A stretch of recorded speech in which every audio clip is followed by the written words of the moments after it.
இன்றைக்கி விஜய் சேதுபதி வந்து ஒரு படத்துடைய ப்ரமோஷனுக்கு வந்து உட்காந்துருக்கார்ட்ட போய் இங்கே தமிழ்நாட்டில் ஹிந்தி படிக்க முடியலையேன்னு அவர் வரையும் அந்த கேள்வியை கேட்குறான்னா அதுக்கு காரணம் அந்த பொய் அவன் சொல்லிக்கிட்டே இருப்பான். இங்கே ஹிந்தி படிக்கக்கூடாதுன்னு சொல்கிறோம், ஹிந்தி படிக்கலாம். இங்கே நீயா வந்து படித்து ஆகணும்னு சொல்லாத அப்படின்னு சொல்கிறோம். கம்பனை பற்றி ஒரு விழாவில் எம்ஆர் ராதா பேச போகும்பொழுது கம்பர் செட்டியார் விழாவிலே அப்படின்னு ஆரம்பிக்கிறாரு. கூட்டத்தில் இருந்துச்சு ஒருத்தன், கம்பர் செட்டியார்லாம் இல்லைங்க அப்படின்னு. சரி ஓகே, கம்ப நாடார் விழாவிலே அப்படிங்கிறாரு. கம்பர் நாடார் இல்லைங்க அப்படின்னு. கம்பர் வெள்ளாளர் விழாவிலே அப்படிங்கிற எம்ஆர் ராதா அடுத்து வெள்ளாளர்லாம் இல்லைங்க. அப்போ யார் தான்ப்பா அவர் அப்படிங்கிறாரு. இல்லை கம்பர் காலத்தில் ஜாதியெல்லாம் இல்லையங்க. ஓ அப்போ ஜாதி இல்லாமல் இருந்தவன் தமிழ்நாட்டில். சரி சரி, ஜாதியில் தான் நாட்டில் பிறந்த கம்பன் அவர்களே அப்படின்னு எம்ஆர் ராதா பேச ஆரம்பித்தார். எம்ஆர் ராதா போல் அவ்வளவு துணிவோடு பேசுகிறாள் இன்றைக்கி வரை யாரு கிடையாது வச்சுக்கோங்க. தமிழ் தாய் வாழ்த்தில் இருக்க சில வரிகள் குறைக்கப்பட்டது. அது புரியாமல் போன வருஷம் துக்ளக் விழாவில் முழு பாட்டு போடுறாங்க. டேய் நீங்கள் ஒழிச்சிட்டீங்கன்னு சொல்ல வேண்டாம் நினச்சி தாண்டா தூக்கியிருக்கத. நீங்கள் மறுபடியும் உட்காந்துக்கிட்டு முழுமையான தமிழ் தாய் வாழ்த்து பாடுகிறோம் நாங்கள் அடமடப்ப இல்லைங்களா. அந்த 2 பேரும் கோயிலுக்கு போகாமல் என்ன சேர்த்து கவனிச்சிங்களா, கோயிலுக்கு போகாமல் ஓட்டை போட்டிருந்தா சிபி ஜோஷி முதலமைச்சர். கடவுளை கும்பிட்றது முக்கியம், ஆனால் முதல்ல காலையில் போய் ஓட்டை போட்டுவிட்டு அப்புறம் கும்பிட்றது முக்கியம்.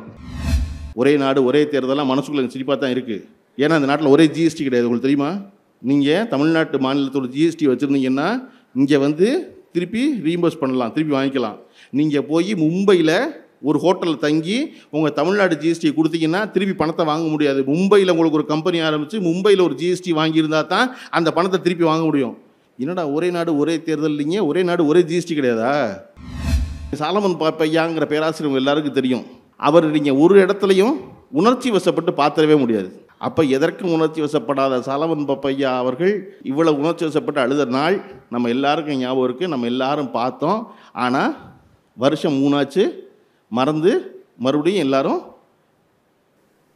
பெருநகரமாய் சென்னை மாறியதற்கு காரணமாய் சென்னைக்கு வந்திறங்கிய பெரும் ஜனத்திரள் மொத்தமாக பொங்கல் விடுமுறைக்கு ஊர் நோக்கி திரும்ப, ஆனாலும் சென்னையிலேயே பொங்கல் கொண்டாடுவது என்று மிஞ்சி இருந்து அந்த நாளில் ஒரு நாளை புத்தக கண்காட்சியை ஒதுக்கலாம் என்று முடிவெடுத்து வந்த இடத்தில் பேச்சை கேட்பதற்காக 10 நிமிடம் உட்காரலாம் என்று முடிவெடுத்திருக்க உங்கள் அனைவரையும் முதலில் வணங்கி தொடங்குகின்றேன். ஏன்னா இப்போ நான்லாம் ஒரு கொள்கை வச்சுருக்கேன். என்ன அப்படின்னா, சென்னையில் வெள்ளம் வந்தால் தொடர்ச்சியாக 5 நாள் லீவ் விட்டால் ஊருக்கு போயிடக்கூடாதுன்னு. ஏன்னா சென்னையில் வெள்ளம் வர்றதுக்கு காரணம் நான்லாம் சென்னைக்கு வந்து போட்ட குப்பை தான். அது போய் அடுத்து தான் வெள்ளம் வந்துருக்கு. வெள்ளம் வந்தோன்னு விட்டுவிட்டு நான் ஏன் ஊருக்கு போகிறதா? அப்போ மறுபடியும் இந்த வெள்ளத்துக்கான வேலையை பார்க்கணும்னு எப்போவெல்லாம் வந்து இடர்பாடு ஏற்படுகிறதோ அப்பொழுதெல்லாம் இந்த நகரத்தை விட்டு வெளியேறக்கூடாதுன்னு நினைப்பேன். காரணம், இந்த நகரம் தான் எனக்கான அடையாளத்தை கொடுத்தது என்பதனால்.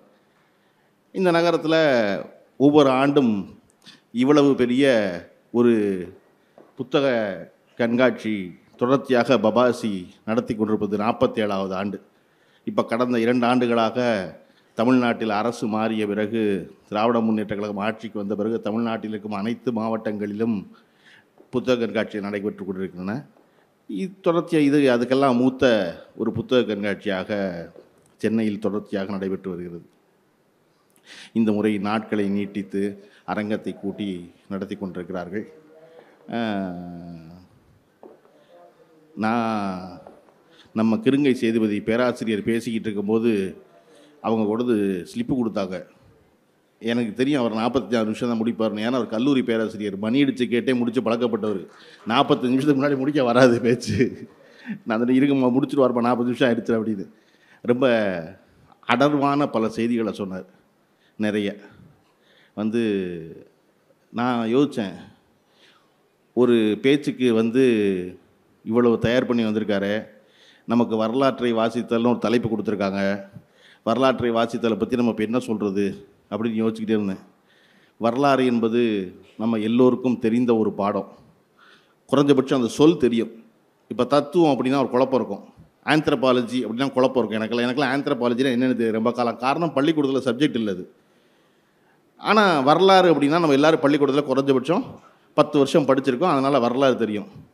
வரலாற்றை வாசித்தலினில் என்ன அப்படின்னா, முதல்ல எது வரலாறு, எனக்கு என்ன வரலாறு தெரியும் அப்படின்னு யோசித்து பார்த்தா, ஒரு ஓவராலாக இந்தியாவில் வந்து அசோகர் மரம் நட்டது தெரியும்.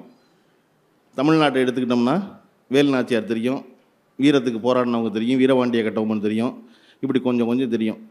இது எல்லாம் வந்து அதுக்கப்புறம் பின்னாடி வந்து சேர்ந்த நம்மை ஆட்சி செய்த வெள்ளைக்காரர்கள் பேர் கொஞ்சம் பேர் தெரியும். மவுண்ட் பேட்டன் தெரியும், வாரணாசிங் தெரியும், அதெல்லாம் படிச்சிருக்கோம். அதுக்கப்புறம் நமக்கு வரலாறு பாடமாக எங்கே முடிஞ்சிருது அப்படின்னா 1947 இந்தியா சுதந்திரம் பெற்றது என்பதோடு வரலாறு முடிஞ்சிருது.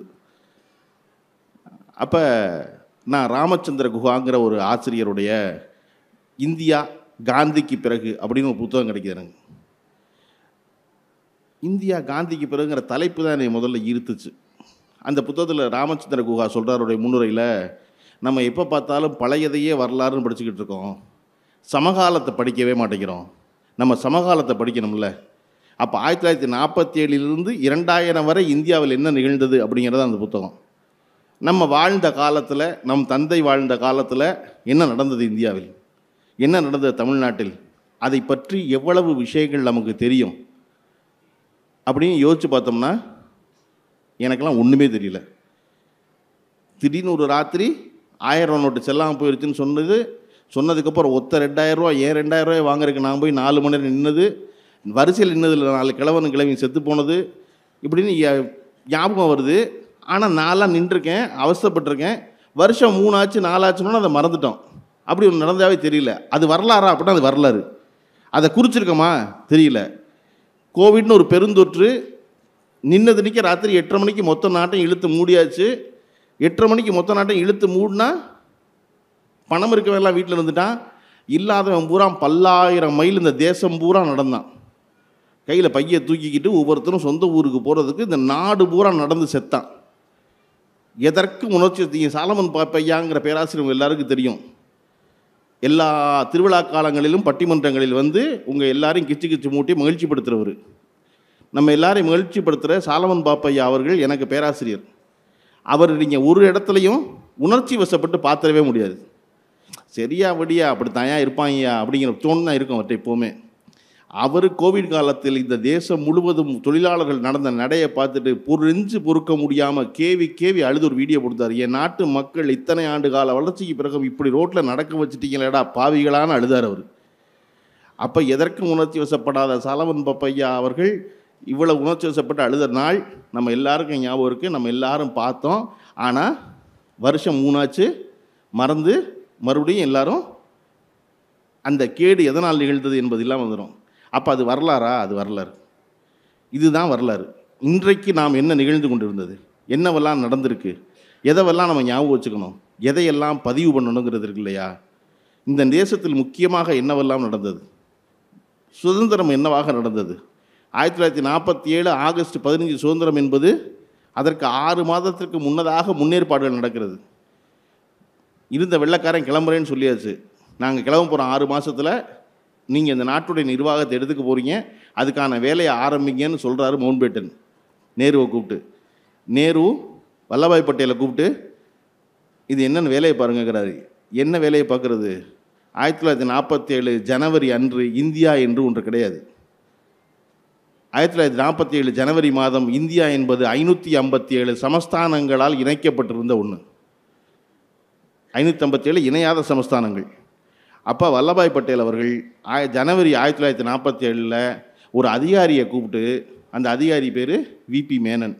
அந்த விபி மேனனை கூப்பிட்டு, நீங்கள் போய் இந்த சமஸ்தானத்தெல்லாம் பேசி முதல்ல இந்தியாவை ஒன்றாக்குங்க. அதுக்கு முன்னாடி இந்தியாவில் என்ன இருந்துச்சுன்னா ஒரு ஒற்றை ரயில் பாதையும் ஒரு தபால் சேவை மட்டும் இருந்துச்சு இணைக்கிறதுக்கு. அப்போ இதெல்லாம் ஒன்றாக்குங்கன்னு சொல்லும் பொழுது விபி மேனன் 1947 ஜனவரியிலிருந்து 1947 ஆகஸ்ட் மாதத்துக்குள்ளே இந்தியாவை வலதும் இடதுமாக 3 முறை போயிட்டு வந்தார். மேலும் கீழுமா போய் எல்லா சமஸ்தானங்களையும் பேசி இந்த இந்தியா ஒன்றாக இணைத்து தைக்கப்பட்டது. அன்னைக்கு தான் இது இந்தியாவாகுது. அதில் திருவிதாங்கூர் சமஸ்தானம் வந்து ரொம்ப கோச்சுக்கிறாங்க. நாங்கள் உங்களோட வரல, நீங்கள் பரதேசி பயில, உங்கள்கிட்ட பணமும் இல்லை ஒன்றும் இல்லை, வெள்ளைக்காரன் வெளியே போயிட்டாங்கன்னா அந்த நாட்டில் வெறும் பஞ்சம்தான் மிஞ்சும், நாங்கள் உங்களோட வரணும், எங்களுக்கு இயற்கையான ஒரு துறைமுகம் இருக்குது, அந்த துறைமுகத்தை வச்சு நாங்கள் பொழைச்சிக்கிறோம் வேறு நாட்டு பக்கம் வியாபாரம் பண்ணி அப்படின்னு திருவிதாங்கூர் சமஸ்தான மன்னருக்கு யோசனை சொன்ன திவான் யாருன்னா சிபி ராமசாமி. அந்த சிபி ராமசாமி தான் நம்ம மெட்ராஸில் வச்சுருக்க பேர். சிபி ராமசாமி ரோடு இருக்கு இல்லையா, அந்த திவான் தான் இந்தியாவோட சேரக்கூடாதுன்னு சொன்னவர் அவர். அப்புறம் அவரை வந்து விபி மேனன் பார்த்துக்கிட்டு இல்லையா அதெல்லாம் கிடையாதுன்னு சொல்லி சமாதானப்படுத்தி கொண்டு வந்து இப்படி திருவிதாங்கூர் சமஸ்தானத்திலேருந்து ஹைதராபாத் சமஸ்தானத்திலேருந்து புதுக்கோட்டையிலேருந்து எல்லா சமஸ்தானங்களையும் ஒன்றிணைத்து இந்தியா ஒன்று கட்டப்பட்டது. அப்படி கட்டப்பட்டது வல்லபாய் பட்டேல் தலைமையில் கட்டப்பட்டதுனால தான் வல்லபாய் பட்டேலுக்கு இரும்பு மனிதர்னு பேர் வச்சது.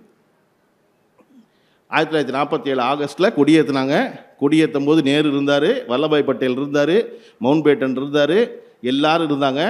இந்த இந்தியாவை ஒன்றாக இணைத்து கட்டிய விபி மேனன் அந்த கூட்டத்திலே இல்லை.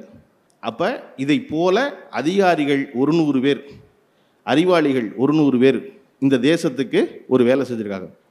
அந்த வரலாறு அங்கிருந்து தொடங்கணும்னா நம்ம சமகாலத்தில் நிகழ்ந்தவைகளை வரலாறாக நம்ம அறிந்திருந்தோமா, நம்ம அதை சொன்னோமா அப்படிங்கிறதுல. அப்போ இதெல்லாம் எப்படி சொல்கிறது அப்படின்னா, எனக்கு ஒரு ராமச்சந்திர குஹா கையில் கிடைச்சது போல் உங்களுக்கு ஒன்று கிடைக்கக்கூடும்.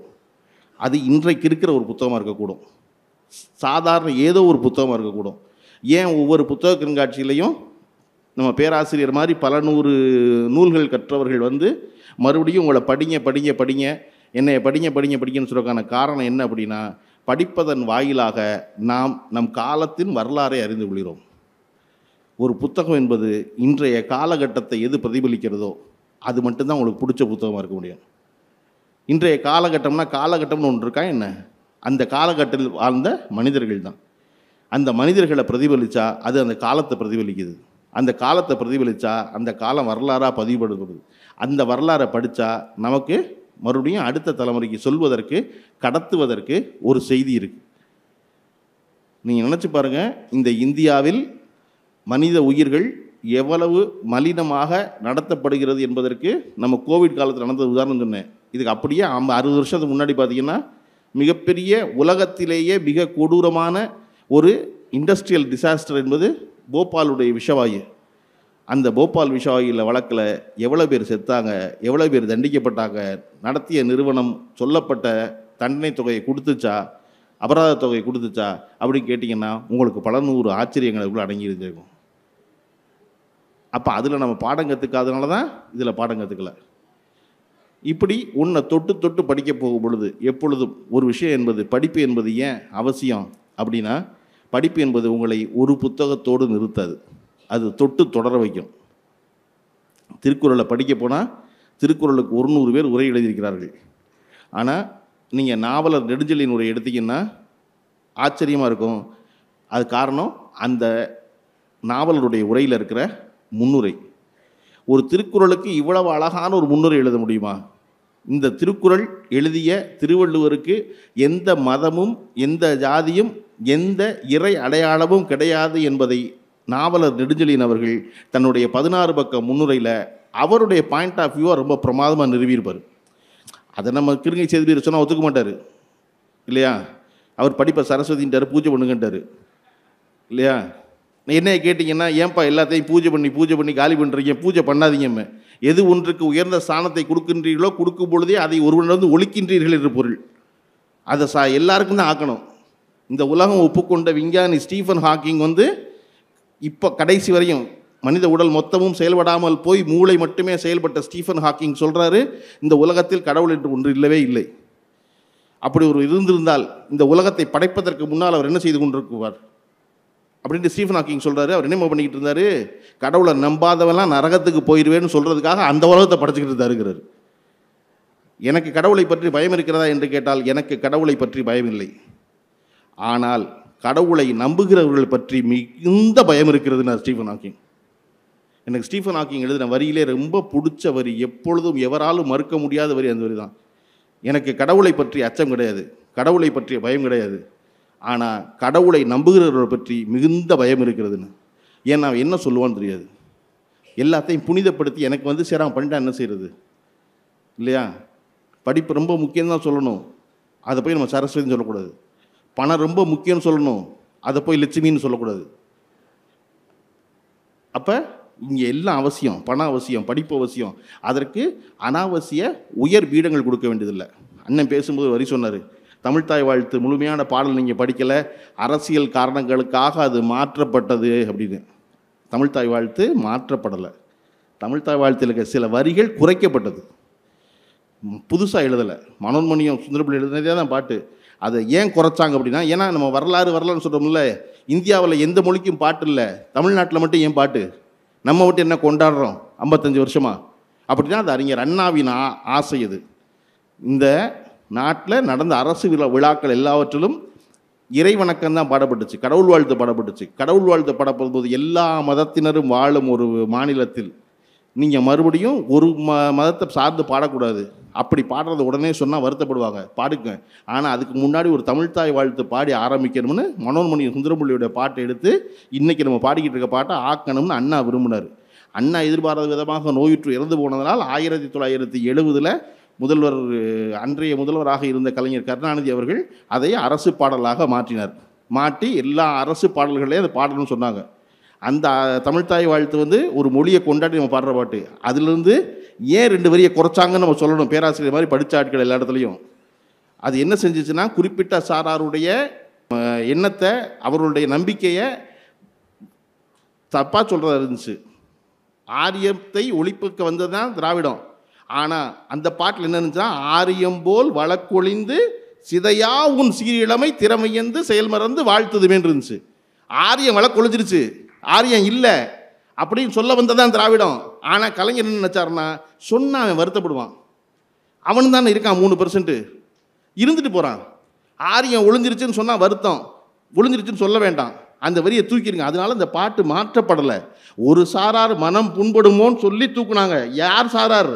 இவருடைய கருத்துக்கு நேர் எதிர்கருத்து வச்சிருந்தவனை மனம் புண்படுமோன்னு தூக்குனாங்க. அதனால நம்ம கொண்டாடணும்ல. அது புரியாமல் போன வருஷம் துக்ளக் விழாவில் முழு பாட்டு போடுறாங்க. டேய், நீங்கள் ஒழிச்சிட்டீங்கன்னு சொல்ல வேண்டாம் நினச்சி தாண்டா தூக்கியிருக்கத. நீங்கள் மறுபடியும் உட்காந்துக்கிட்டு முழுமையான தமிழ் தாய் வாழ்த்து பாடுகிறோம் நாங்கள். அடமடப்ப இல்லைலா, நீங்கள் எல்லாம் மன வருத்தப்படுவீங்கன்னு தூக்கியிருக்கு. ஆரியம் போல் வழக்கொழுந்து சிதையா உன் சீரிழமை திறமையந்த செயல்முறை. நீ ஆரியம் ஒழிஞ்சிருச்சுமா, என் தமிழ்த்தாய் நீ ஒழிய மாட்ட, உன்னை வாழ்த்தணும்னு இருந்த பாட்டு அது. அப்போ வரலாறு என்பது தொடர்ச்சியாக எல்லோரும் இன்பமாக வாழுவதற்காக ஒரு மாற்றத்தை செய்து கொண்டே இருக்கிறது இல்லையா? நம்ம இந்திய அரசியலமைப்பு சட்டம் எல்லாரும் நல்லா இருக்கணுங்கிற எழுதப்பட்டது தான். ஆனால் எழுதப்பட்ட 3 ஆண்டுகளில் திருத்தப்பட்டது. அது ஏன் திருத்துறோம் அப்படின்னா, காலம் மாற மாற இங்கே எல்லா மனிதர்களையும் இன்க்ளூசிவாக உள்ளே வச்சுக்கணுங்கிறக்காக திருத்திக்கிட்டே இருக்கோம். வைரமுத்து அவர்கள் தொல்காப்பியத்தை பற்றி எழுத வரும்போது ரொம்ப பிரமாதம் ஒன்று சொல்லுவார்.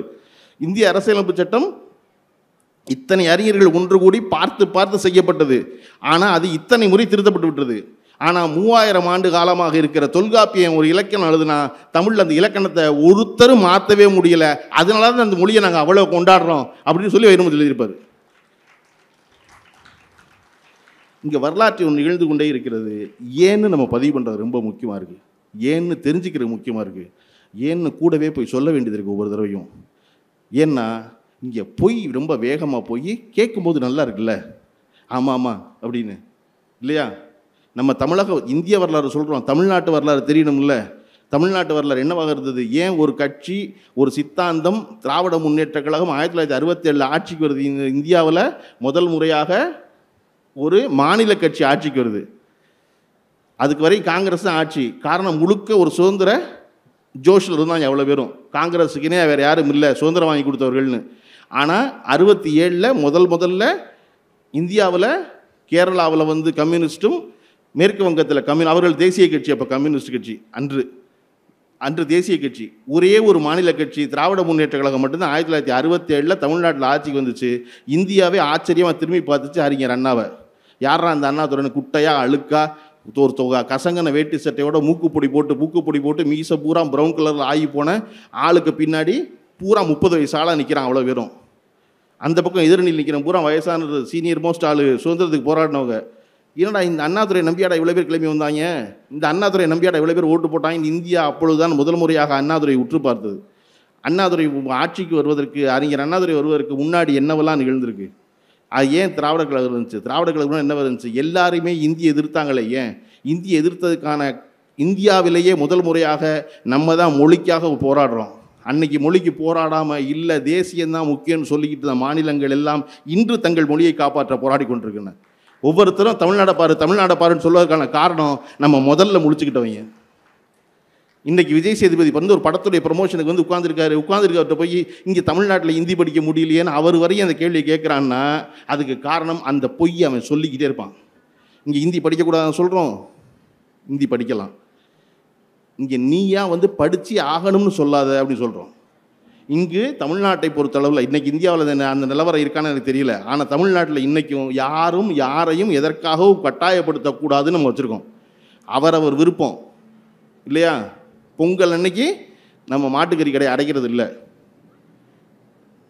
நீ யார் வேணா என்ன வேணால் பண்ணிங்க, ஒன்றும் பிரச்சனை இல்லை. அவரை ஒரு வீட்டுக்குள்ள வச்சு பண்ணிக்கங்க, ஒரு குழப்பம் கிடையாது. அடுத்தவன் என்ன சாப்பிட்றான் நம்ம சரி பார்க்கறது இல்லை, அடுத்தவன் என்ன உடை அணிகிறான் நம்ம சரி பார்க்கறது இல்லை. அது அவன் விருப்பம். பொது அமைதிக்கு பங்கம் விளையாமல் இருக்கிறதா என்று மட்டும் பார்த்து கொண்டே இருக்கிறோம். அது இந்த மொத்த தேசத்துக்கு நடக்கணும்ல, நிகழணும்ல. நிகழணும் அப்படின்னா ஒவ்வொரு தடவையும் வரலாறு எதுவோ அதை நாம் கவனமாக ஞாபகம் வைத்துக் கொள்ள வேண்டியிருக்கு. நான் ஏன் வந்து விபி மேனனில் தொடங்கி இவர் வரையும் சொல்கிறேன் அப்படின்னா, வல்லபாய் பட்டேல் வரையும் சொல்கிறேன் அப்படின்னா, இந்த தேசம் பல்வேறு கலாச்சாரங்களால் கட்டமைக்கப்பட்ட ஒரு தேசம். வேறு வேறு ஆட்களால், வேறு வேறு கலாச்சாரங்களால், உடைகளால், விருப்பங்களால், மதங்களால் இருந்தவர்களை ஒன்றிணைத்து கட்டப்பட்ட தேசம். உலகம் இந்த தேசத்தை என்னவாக பார்க்கிறது?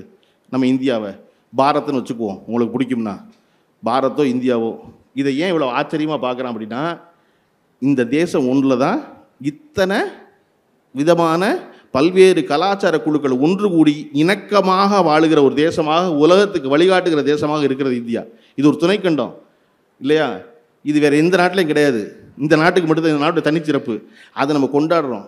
அதை ஜென்ரல் எலெக்ஷன் வந்து நம்ம வந்து முதல் எலெக்ஷன் 67 எலெக்ஷனை பற்றி பேசும்போது தமிழ் நெடுஞ்சாலைங்கிற புத்தகம், ஐஏஎஸ் பாலகிருஷ்ணனுடைய புத்தகத்தை ஒன்று படிக்கிறேன். படிக்க போகும்பொழுது அதை தொட்டு நான் வந்து அவர் கூட வேலை பார்த்த குறைஷியை பற்றி அவர் எழுதுகிறாரு. குறைஷியை தொட்டோன்னு நான் என்ன செய்கிறேன், குறைஷி வந்து ஒரு புத்தகம் எழுதியிருக்காரு, undocumented wonder the Indian general elections ஒரு புத்தகம். அந்த புத்தகம் வந்து வாய்ப்பு கிடைச்சி அதை வாங்கி படிச்சிருக்கேன். நம்முடைய இந்திய அரசியலில் இந்திய தேர்தல் எவ்வாறாக நடக்கிறது, அதிகாரிகள் எவ்வளவு வேலை செய்கிறார்கள், அதில் என்னவெல்லாம் சுவாரஸ்யம் இருக்குங்கிறதுக்கான ஒரு அவ்வளவு அற்புதமான புத்தகம் அந்த புத்தகம், அன்டாக்குமெண்டட் ஒண்டர்னு. அதில் வந்து குறைஷி எழுதியிருப்பார். சிபி ஜோஷின்னு ஒருத்தர் இருந்தார். சிபி ஜோஷி யாருன்னா ராஜஸ்தானுடைய காங்கிரஸ் கட்சி தலைவராக 2003 நியமிக்கப்பட்டவர்.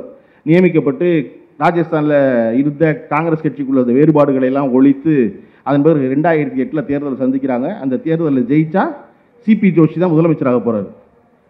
தேர்தல் நடந்து முடியுது.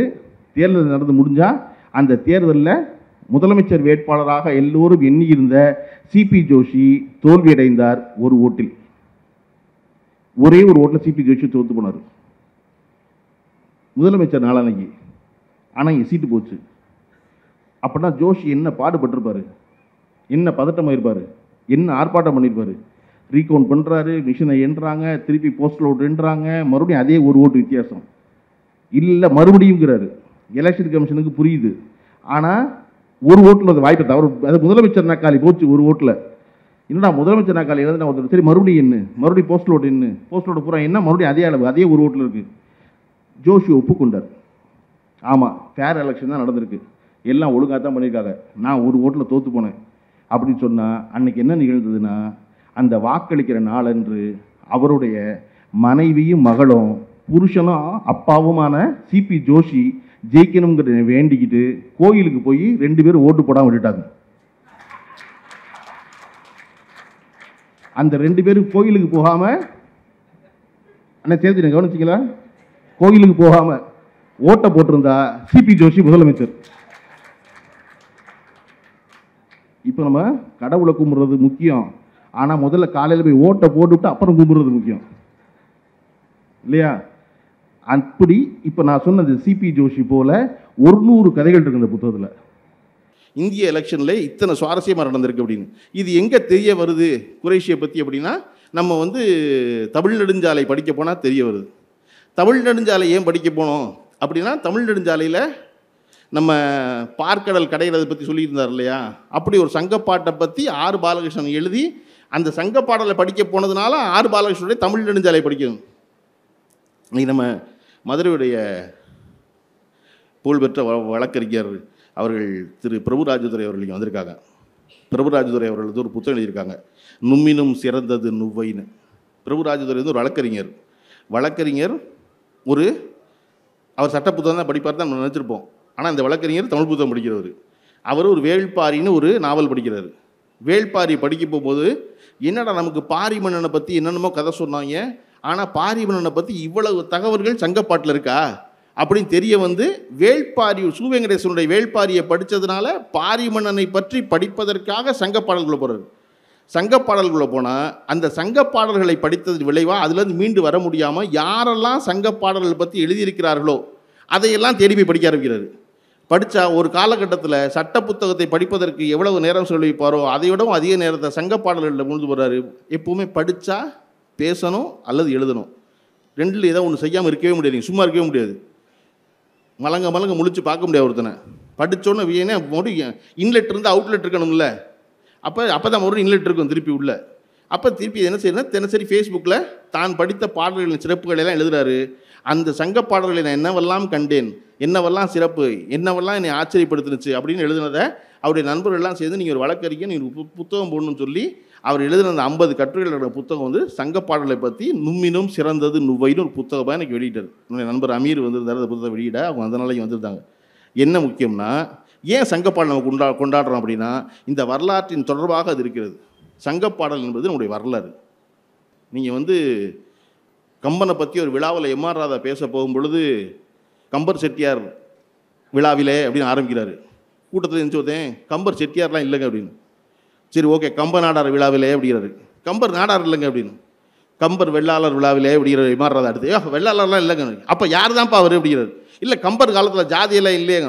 ஓ அப்போ ஜாதி இல்லாமல் இருந்தவன் தமிழ்நாட்டில், சரி சாதிகள் இல்லாத கம்பர், சாதிகள் இல்லாத நாட்டில் பிறந்த கம்பன் அவர்களே அப்படின்னு எம்ஆர் ராதா பேச ஆரம்பித்தார். எம்ஆர் ராதா போல் அவ்வளவு துணிவோடு பேசுகிறாள் இன்றைக்கி வரை யாரு கிடையாது வச்சுக்கோங்க. அப்போ ஒரு விஷயத்தை சொல்வதற்கு இதை இத்தனை சொல்லி வர்றார். எதுக்கு சொல்கிறேன்னா, சங்கப்பாடல்கள் என்பது தான் நம்முடைய வரலாறு. நம்ம என்ன செஞ்சுருக்கோம், நம்ம மொழியினுடைய சிறப்பு என்ன, இந்த மக்கள் என்னவாக இருந்தார்கள், இந்த நாடு என்னவாக இருந்தது, இவர்கள் கலாச்சாரம் என்னவாக இருந்தது, இவர்கள் உணவு என்ன, இது எல்லாத்தையும் நம்ம பாட்டாக்கி வச்சுருக்கோம். நம்ம சங்கப்பாட்டை தேடினா நம்முடைய வாழ்வு என்னன்னு தெரிஞ்சிடும். அதைத்தான் நான் அப்போதே உங்களுக்கு திருக்குறளுக்கு சொல்ல வந்து மாறி இங்கே எழுதுற வந்துட்டேன். திருக்குறள் உரையை படிக்கும் பொழுது பல்வேறு ஆட்களுடைய உரை இருக்குது. திருக்குறள் ரொம்ப பழைய புத்தகம் தமிழில், ஆனால் இன்றைக்கும் அது ரொம்ப புதுசு. ஏன்னா அது படிப்பவனுடைய அறிவுக்கு தகுந்தாற் போல் செய்தியை மாற்றுது. ஒரு குறள் உண்டு, நெடுநீர் மறவி மடி துயில் நான்கும் கெடுநீரார் காமக்கலன்னு ஒரு குறள் இருக்குது. நெடுநீர்னா ஒரு காரியத்தை நீட்டி செய்கிறவன், 1/2 மணி நேரத்தில் முடிக்க வேண்டிய வேலையை 4 மணி நேரம் பார்க்குறான்ல, அது நெடுநீர். மறவினா மறதி, மடினா சோம்பல். மலையாளத்தில் இன்னமும் சொல்லிருக்கு, என்னடா ஏன்டா அந்த வேலை செய்யலைன்னா ஒரே மடியாக இருக்குது அப்படிமா. மடினா சோம்பல். நெடுநீர் மறவி மடி துயில். துயில்லாம் நம்ம எல்லாருக்கும் தெரியும். துயில்னா தூக்கம் இல்லை, துயில்னா ஹேங் ஓவர், உறக்கம்தான் தூக்கம். விறகு வெட்டி உறக்கம் கொள்ளுவான், மன்னர் துயில் கொள்வான். அது தூக்கமும் இல்லை முழிப்பும் இல்லை, அப்படியே ஒரு மந்தகாச நிலையில் அப்படியே இருக்கிறது. யாரங்கே அப்படின்னு கேட்டுக்கிட்டு, அதனால தான் துயில், அதனால தான் மன்னர் துயில் கொள்கிறாரா அப்படின்னு கேட்குறது, ஹேங் ஓவர். அது நெடுநீர் மறவி மடி துயில் நான்கும் கெடுநீரார் காமக்கலனா. கெட்டு போகிறதுன்னு ஒருத்தர் முடிவு பண்ணிட்டான்னா, அவன் வாழ்க்கையில் இனிமேல் நம்ம உருப்பட வேண்டாம்னு நினச்சிட்டான்னா, இந்த நெடுநீர் மறவி மடி துயில் நானையும் அவன் விரும்பி ஏறுற படகம். கெடுநீரார் காமக்கலன், விருப்பக்கலனா, போய் ஏறி உட்காந்துக்குவான் அதில் அப்படின்னு சொல்கிறாரு ஒரு உரையாசிரியர் வாசுபமாணிக்கம். அதுக்கு அப்படியே தேவநாய பாவனர் என்ன சொல்கிறார் அதே குறளுக்கு, நெடுநீர் மறவி மடி துயில் நான்கும் கெடுநீரார் காமக்கலன்னா அதை அணிகலனா எடுத்து போட்டுக்குவானா, பதக்கம் மாதிரி நினச்சிக்கிட்டு. மறதி, ஹேங் ஓவரு, இதெல்லாம் இன்னும் நான் வாங்கின பதக்கம் அப்படின்னு எடுத்து போடுவான். நெடுநீர் மறவி மடி துயில் நான்கும் கெடுநீரார் காமக்கலன், அணிகலன்னு சொல்கிறாரு. இது ரெண்டுமே நல்லா இருக்குது. அதுக்கு இவர் ஒரு விளக்கம் சொல்கிறாரு, அவர் விளக்கம் சொல்கிறாரு. அது விரும்பி ஏறுற படகோ விரும்பி அணிஞ்சிக்கிற பதக்கமோ, ஆனால் அந்த செய்தி அவர்கள் இருவரும் சொல்லும் அழகு இருக்குல்ல, அந்த அழகு தான் மறுபடியும் திருக்குறளை படிக்க வைக்குது. இன்னொருவர் வந்து இன்னொரு பொருள் சொல்லக்கூடும். இதையெல்லாம் எங்கேயாவது உட்காந்து அந்த வள்ளுவம் பார்த்து சிரிச்சுக்கிட்டே இருக்கலாம். என்னடா அது நான் எழுதவே இப்படிலாம் நினைக்கவே இல்லை, நீங்கள் இப்படி விளக்கம் சொல்கிறீங்க அப்படின்னு. இயேசுவின் பெருமை அப்போஸ்தலர்கள் மாதிரி குறளின் பெருமை உரை எழுதுவதால் ஆயிரும். அப்படி ஒரு புத்தகத்தை தொட்டதன் விளைவாக தொடர்ச்சியாக போவதற்குள்ள அதை எல்லாரும் தொடர்ச்சியாக செய்யணுங்கிறக்காகத்தான் ஒவ்வொரு ஆண்டும் ஒவ்வொரு புத்தகம் எழுதி பேசுகிறாங்க. பேசுபவர்கள் எல்லாரும் கவனமாக ஒன்று பேசுகிறாங்க, உங்கள் பிள்ளைகளை படிக்க வைங்க, உங்கள் பிள்ளைகளை படிக்க வைங்க, உங்கள் பிள்ளைகளை படிக்க வைங்க அப்படின்னா. பிள்ளைகளை படிக்கிறது நீங்கள் பேராசிரியரோட யோசனை சொன்னாங்க, நீங்கள் அவங்க முன்னாடி உட்காந்து படிங்க, அது ரொம்ப நல்ல யோசனை. நீங்கள் முன்னாடி உட்காந்து படித்தாதான் பிள்ளையை படிப்பாங்க அப்படின்னு. அதை விட முக்கியம் ஒன்று இருக்குது. எவ்வளோ நேரத்துக்கு நடிக்க முடியும் படிக்கிற மாதிரியே? படிக்கிற மாதிரி நடித்தா படிக்க முடியாது. அதுக்கு இன்னொரு வழி இருக்குது. நீங்களும் உங்கள் நண்பர்களும், நீங்களும் உங்கள் மனைவியும், உங்கள் மனைவி நண்பர்களும் பேசிக்கிட்டு இருக்கும் பொழுது பிள்ளைய உள்ளே போய் உட்காருன்னு சொல்லாமல் இருங்க, பிள்ளை படிக்க ஆரம்பிச்சிடும். நாங்கள் பெரியவங்க பேசிக்கிட்டு இருக்கோம், நீ என்ன இங்கே பண்ணிக்கிட்டு இருக்க, உள்ளே போ அப்படின்னு. இந்த பெரியவர்கள் பேசுவது அந்த பிள்ளைக்கு சுவாரஸ்யம் எப்போ தட்ட ஆரம்பிக்கும்னா, பெரியவர்கள் அறிவாக பேசுனா சுவாரஸ்யம் தட்டும். எனக்கு தெரியாத உங்கள் அப்பனை பற்றி கல்யாணத்தன்னைக்கு ஏமாத்தினவன் தானே அவன் அப்படின்னு நீங்களும் ஆமாம் ஆமாம் உங்கள் வீட்டில் ஒருத்தரும் படித்ததில்லை, நான் ஒருத்தி தான் படித்து உங்கள் வீட்டுக்கு வாக்கப்பட்டு வந்தேன்னு அவளும் பேசிக்கிட்டே இருந்தால் பிள்ளைக்கு படிப்பு மேலே சுவாரஸ்யம் தட்டாது. நீங்கள் உங்கள் வீட்டுக்கு வந்து நண்பரோட அப்படியே பேசுவீங்க? பேச மாட்டீங்க. உங்கள் துறை சார்ந்த ஒரு நண்பர் வரும் பொழுது, இப்போ ராஜதுரை இருக்கார் வழக்கறிஞர், அவரை பார்க்க ஒரு வழக்கறிஞர் வர்றாரு, அவர்கள் சந்தித்த ஒரு வழக்கு பேசுவாங்க. நானும் இயக்குனர் அமீர் சந்திக்கிறோம். பேசும்போது நான் குறைஷி புத்தகம் ஒன்று படித்தேங்க, அதில் சிபி ஜோஷி மாதிரி ஒரு சுவாரஸ்யம் இருக்குங்க அப்படின்னா, அப்படியா அப்படின்னு அவருக்கு தெரிஞ்ச அவர் ஒரு சுவாரஸ்யம் சொல்லுவார். மனிதர்கள் எப்பொழுதுமே நீங்கள் உயர்வை பேசுனீங்கன்னா எய்தாப்புலக்கால் உயர்வை பேசுவாங்க. நீங்கள் காசி பண்ணிங்கன்னா எய்தாப்புலக்கால் காசி பண்ணுவான். நீங்கள் புகார் பண்ணிங்கன்னா எய்தாப்புலக்கு புகார் பண்ணுவான். அவன் தனியாக ஒன்று செய்யவே மாட்டான். அப்போ நம்ம உயர்ந்ததை பேசும்போது, படித்ததை பகிர்ந்து கொள்ளும் பொழுது, உடன் இருக்கிற என் மகனோ அமீர் மகனோ என்ன நினைப்பான்னா, ஓ இவங்க குறைஷியெல்லாம் பேசுகிறாங்க, ஒருத்த வீட்டில் அந்த தோற்று போனானா அப்படின்னு நினைக்கிற அந்த கல்லூரி மாணவன் அவன் உன்னை படிக்க கிளம்புவான், அவன் உன்னை தேட ஆரம்பிப்பான். அப்போ இங்கே பெரியவர்கள் பேசும் பொழுது பிள்ளைகளை உள்ளே போய் உட்காரு, நீ போய் படி, இங்கே என்ன வாயை பார்த்துக்கிட்டு இருக்க அப்படின்னு சொல்லாமல் இருக்கணும். காரணம், அப்படி சொல்லாத பெரியவர்கள் சூழ்ந்து இருந்ததால் தான் நான் என்னை சுற்றி இருந்த பெரியவர்கள் பூரா பேசுவதை வாயை பார்த்து தான் நான் வளர்ந்தேன். எனக்கு நண்பர்கள் பூரா என்னை விட வயதில் மூத்தவர்களாக இருந்தார்கள். அவர்கள் பேசியது பூரா ஆச்சரிய செய்தியாக இருந்துச்சு. அந்த ஆச்சரிய செய்தியை அதை தொட்டு ஆர்வம் ஏற்பட்டதால் போய் என்னால் எந்த இடத்துல முடியுமோ அதில் ஒன்று தேட போனால் அந்த நூல் ஆசிரியர், அந்த புத்தகத்தினுடைய ஆசிரியர் அதை விட ஆச்சரியப்படுத்தினார். அப்படி இது ஒரே ஒரு புத்தகத்தை ஒரு தடவை ஒருத்தர் படிச்சிட்டான்னா விடாமல் படிச்சிருவான். இவன் படிக்க எது முக்கியம் அப்படின்னா, அவன் படிக்கும் பொழுது மட்டும்தான் இந்த வரலாறை நினைவில் வைத்து இந்த தேசத்திற்காக என்னவெல்லாம் மாறுதல் நிகழப்போகிறதோ, என்னவெல்லாம் மாற்றம் நிகழணுமோ அது தொடர்பாக அவன் சிந்திக்கிறான். நம்ம இன்னும் 6 மாதத்தில் தேர்தலை சந்திக்க போகிறோம். இந்த தேசம் மிக முக்கியமான தேர்தலாக நானெல்லாம் நினைக்கிறேன். அது இல்லையா? நான் தேசம் ஒன்றாக நினைக்கிறேன். ஒரே நாடு ஒரே தேர்தலாம் மனசுக்குள்ள சிரிப்பாக தான் இருக்குது. ஏன்னா அந்த நாட்டில் ஒரே ஜிஎஸ்டி கிடையாது. உங்களுக்கு தெரியுமா? ஒரே ஜிஎஸ்டி கிடையாது. நீங்கள் தமிழ்நாட்டு மாநிலத்தோட ஜிஎஸ்டி வச்சுருந்தீங்கன்னா இங்கே திருப்பி ரீஇம்பர்ஸ் பண்ணலாம், திருப்பி வாங்கிக்கலாம். நீங்கள் போய் மும்பையில் ஒரு ஹோட்டலில் தங்கி உங்கள் தமிழ்நாடு ஜிஎஸ்டி கொடுத்தீங்கன்னா திருப்பி பணத்தை வாங்க முடியாது. மும்பையில் உங்களுக்கு ஒரு கம்பெனி ஆரம்பித்து மும்பையில் ஒரு ஜிஎஸ்டி வாங்கியிருந்தால் தான் அந்த பணத்தை திருப்பி வாங்க முடியும். நீங்கள் பெங்களூருக்கு போனீங்கன்னா பெங்களூரில் வேறு ஜிஎஸ்டி. என்னடா ஒரே நாடு ஒரே தேர்தல் இல்லைங்க, ஒரே நாடு ஒரே ஜிஎஸ்டி கிடையாதா? மாநிலத்துக்கு ஒரு ஜிஎஸ்டியா? அப்போ இது தெரியணும்னா அதை பற்றி, இந்த நாடு பற்றி, புத்தகம் பற்றி யோசிக்க வேண்டியிருக்கிறது. இந்த சந்திக்க போகிற தேர்தல் மிக முக்கியமான தேர்தல். அந்த தேர்தல் தான் நாம் இதுவரையும் கட்டி காத்து வந்த எல்லோரும் இணைந்து இன்பமாக வாழும் இந்தியா என்பதை உலகத்திற்கு தொடர்ந்து சொல்லப் போகிறோமா இல்லையா என்பதை முடிவு பண்ண போகிற தேர்தல். அதனால தான் உங்களுக்கு சிபி ஜோஷி கதை சொன்னேன். நீங்கள் ஓட்டு அப்புறம் போட்டுக்கலாம், போய் இருந்துடாதீங்க. அந்த ஒரு ஓட்டு ரொம்ப முக்கியம். அதுதான் எல்லாத்தையும் மாற்ற போகுது. அதனால் மிகச்சிறந்த நூல் வாசித்து, மிகச்சிறந்த சிந்தனை மிகச்சிறந்த அரசை தேர்ந்தெடுப்பது நம் பொறுப்பு. அந்த பொறுப்பில் சிறப்பாக பங்காற்றுவோம் என்று சொல்லி வாய்ப்பு கொடுத்த அனைவருக்கும் நன்றி சொல்லி விடைபெறுகிறேன். நன்றி, வணக்கம்.